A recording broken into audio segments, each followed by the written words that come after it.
SV న్యూస్కి స్వాగతం.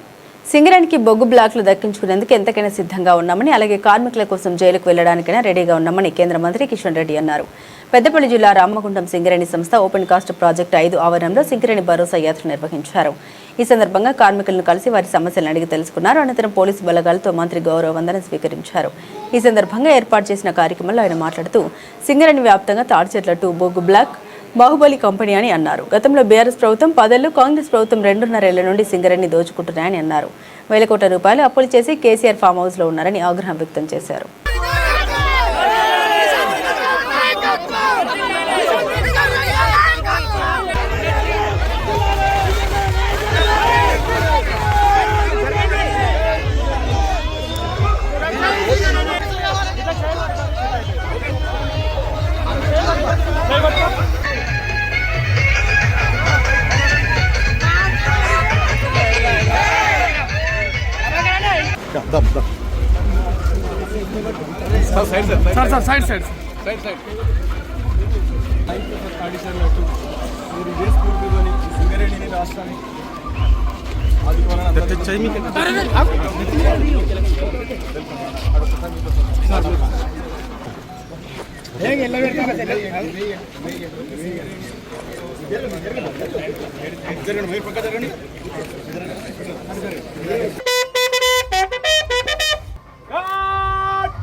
Sir ఒకసారి చూడండి.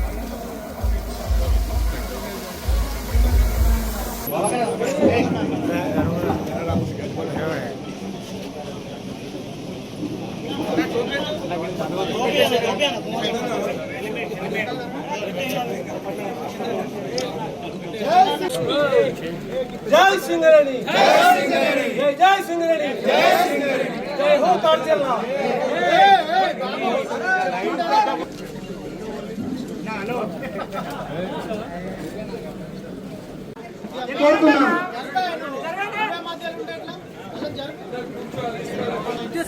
అందరూ కూడా ఈ సైడ్ ఆ సైడ్ గ్యాలరీ కేటాయించబడ్డాయి. వెంకటరామారెడ్డి గారిని వేదిక నుంచి రావాల్సిందిగా ఆహ్వానిస్తున్నాం. అలాగే ఆర్మూర్ ఎమ్మెల్యే శ్రీ రాకేష్ రెడ్డి అన్న గారిని వేదిక ఏబికేఎంఎస్ సెక్రటరీ మాధవ్ నాయక్ మీదకి ఆహ్వానిస్తున్నాం. గోమాస శ్రీనివాస్ గారిని వేదిక మీదకి ఆహ్వానిస్తున్నాం. గారిని వేదిక మీదకి ఆహ్వానిస్తున్నాం.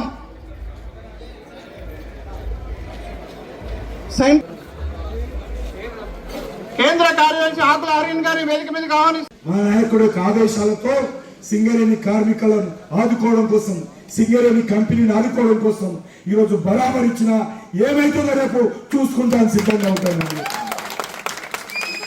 నేను తాడిచెర్ల 2 ఇవ్వడానికి జైలుకి వెళ్ళడానికి కూడా సిద్ధంగా ఉన్న విషయాన్ని మనం చేస్తాను. అంతేకాదు, ఈ తాడిచెర్ల ఒక సాదాసీద కంపెనీ కాదు, కోల్ మైన్ కాదు. ఇప్పటి వరకు సింగరేణిలో ఉన్నటువంటి కోల్ బ్లాక్స్ ఎన్ని ఉన్నాయో అన్నిట్లో అతిపెద్ద కోల్ మైన్ తాడిచెర్ల 2 అనే విషయాన్ని మనం చేస్తున్నాం. తాడిచెర్ల 1, ఆ తాడిచెర్ల 1 కూడా రాష్ట్ర ప్రభుత్వానికి జెనికోకి ఇచ్చాం పవర్ కోసం. ఇస్తాను, సింగరేణికి ఇవ్వలే. ఆ సోయి లేదు కేసీఆర్. తాడిచెర్ల 1 ఎవరికి ఇవ్వాలి? నా సింగరేణికి ఇవ్వాలి రాష్ట్ర ప్రభుత్వం. సింగరేణికి ఇవ్వకుండా ప్రైవేటులకు అమ్ముకున్నాడు కమిషన్ల కోసం కేసీఆర్. పరిస్థితి బీఆర్ఎస్ పార్టీ అధికారం ఉన్నటువంటి 10 సంవత్సరాలలో 25,902 కోట్లు. బీఆర్ఎస్ పార్టీ అధికారం ఉన్నటువంటి 10 సంవత్సరాలలో 25,902 కోట్ల రూపాయలు అప్పు పెట్టిపోయింది. ఏమప్పది? మన దగ్గర పవర్ తీసుకుంటుంది. రాష్ట్ర ప్రభుత్వం ప్రతి యూనిట్కు పైసలు ఇవ్వాల మన దగ్గర తెలంగాణకు సంబంధించినటువంటి జెన్కో కంపెనీలకు బొగ్గు తీసుకుంటుంది. ప్రతి క్వింటాలకు మనకు డబ్బులు ఇవ్వలే. జెన్కో కంపెనీ సంబంధించి 8,958 కోట్లు కేసీఆర్ అప్పు పెట్టిపోయింది. కరెంటుకు సంబంధించి మన కరెంటుకు సంబంధించి 20,199 కోట్లు అప్పు పెట్టిపోయింది. మొత్తము 25,902 కోట్లు కేసీఆర్ అప్పు చేసి మన పైసలు మనకి ఇవ్వకుండా పోయి రోజు ఫామ్ హౌస్ లో వండుకున్నాం. ఎవరు ఇవ్వగలుగుతా ఉన్నారు కేసీఆర్ ను? మీ కుటుంబం అంతా వెంబడబడి ఈరోజు అనేక రాజకీయాలు చేసి ఈ యొక్క కేసీఆర్ ను బ్రష్ మరి ఈరోజు ముఖ్యమంత్రి ఉన్నప్పుడు బ్రష్ పట్టించిపోయారు కదా. మరి 25,000 కోట్ల రూపాయలు కేసీఆర్ నీ హయాంలో అప్పు చేసిపోయావు, ఎవరిస్తారు అడుగుతా ఉన్నాను. చాలా బాధతో చెప్తా ఉన్నాను. సిగ్గుతో తల ఉంచుకోవాలి కాంగ్రెస్ పార్టీ. ఆ నైని కోల్ బ్లాక్ కూడా ఎండిఓ ఎవరికి ఇవ్వాలో మంత్రులు హైదరాబాద్ లో పడి కొట్లాడుకుంటున్నారు. రేవంత్ రెడ్డి ఒక దిక్కు, ఇంకో మంత్రి ఒక దిక్కు, ఇంకో మంత్రి ఒక దిక్కు. ఈరోజు ఏ రకంగా నైని కోల్ బ్లాక్ ఎండిఓ మాకు ఇవ్వాలి. ఏ టీవీలో చూసినా, ఏ పేపర్లో చూసినా కాంగ్రెస్ పార్టీ యొక్క నాయకుల యొక్క మరి జిమ్మిక్కులు ఏ రకంగా ఉన్నాయో మనం చూసాం. టెండర్ వేసిన తర్వాత ఈ మంత్రుల కొట్లాట కారణంగా ఆ నైని కోల్ బ్లాక్ ఇంతవరకు ఎండివే పూర్తిగా ఈ లోపల టెంపరీ కాంట్రాక్ట్ పేరు మీద బొగ్గు ఉత్పత్తి చేస్తా ఉంది.